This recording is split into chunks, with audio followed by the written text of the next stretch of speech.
বন্ধুরা, এই মুহূর্তে সবথেকে বড় আপডেট আপনারা জানেন, কিছুদিন আগে 23শে জানুয়ারি 2024 আমাদের রাজ্যের সচিবদের এবং কেন্দ্রের সচিবরা কিন্তু যৌথ বৈঠক করেছে কি নিয়ে, আবাস যোজনা এবং 100 দিনের কাজের টাকা যাতে কেন্দ্র সরকার পক্ষ থেকে দেওয়া হয়। এই নিয়ে কেন্দ্র সরকার আগেই জানিয়ে দিয়েছিল আমাদের মাননীয় মুখ্যমন্ত্রী মমতা বন্দ্যোপাধ্যায়কে যে কেন্দ্র এবং রাজ্যের যৌথ বৈঠকের পরে সেই টাকা ছাড়ার নিয়ে ইতিমধ্যে আলোচনা হয়েছে।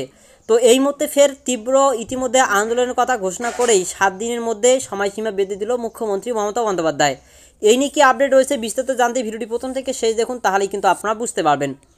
এই সংক্রান্ত আপডেটে বলা হয়েছে, দেখুন, সময় 7 দিন, বাংলার বকেয়া আদায়ে কেন্দ্রকে চূড়ান্ত সময় বেঁধে দিলেন মুখ্যমন্ত্রী মমতা বন্দ্যোপাধ্যায়।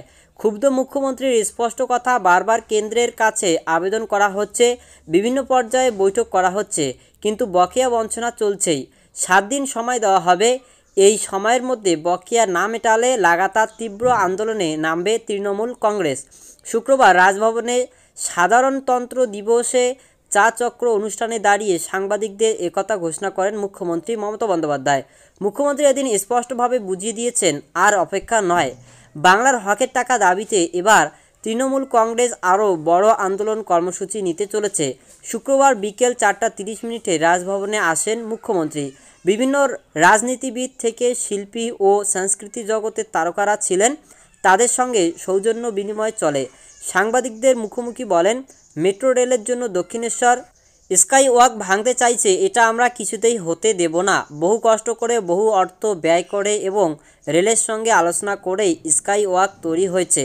কোনো কারণেই রাজ্য সরকার এই অন্যায় দাবি মেনে নেবে না। ইতিমধ্যে বকেয়া নিয়ে রাজ্যের সঙ্গে কেন্দ্রের দফায় দফায় বৈঠক হয়েছে। কিছুদিন আগেই রাজ্যের সচিবদের এক প্রতিনিধি দল দিল্লি যায়।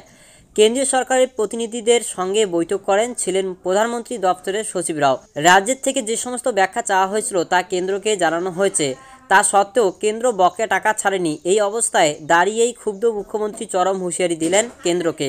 7 দিনের মধ্যে বকেয়া টাকা না দিলে এবার বৃহত্তর আন্দোলনের রূপরেখা কী হবে তা পরবর্তী সময় স্থির হবে। মুখ্যমন্ত্রীর মাথায় আঘাত পাওয়ার পর অনেকেই খোঁজ নিয়েছেন। মুখ্যমন্ত্রী জানিয়ে দেন, সোনিয়া গান্ধী মেসেজ করেছিলেন, তিনি উত্তরও দিয়েছেন। মুখ্যমন্ত্রীর উত্তরের সফরের সময় মালদায় থাকবেন রাহুল গান্ধী, দেখা হবে। সাংবাদিকদের প্রশ্নের জবাবে মুখ্যমন্ত্রী বলেন, যদি আসেন তাহলে 1 কাপ চা খেয়ে যাবেন। তো এই মতে যাই হোক না কেন, আপনারা দেখতে পারলেন যে কিছুদিন আগে আপনারা জানেন রাজ্য সচিবদের এবং কেন্দ্রের যে সচিবরা তারা কিন্তু যৌথ বৈঠক করেছে। এই নিয়ে আমরা আপডেট আপনাদেরকে দিয়েছি।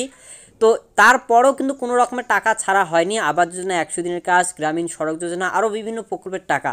তো সেই টাকা 7 দিনের মাথায় যদি টাকা দেওয়া না হয় তাহলে চরম কিন্তু আন্দোলনে নামবে। এই নিয়ে কিন্তু মুখ্যমন্ত্রী সাংবাদিকদের মুখোমুখি এই হুঁশিয়ারি দিয়েছেন।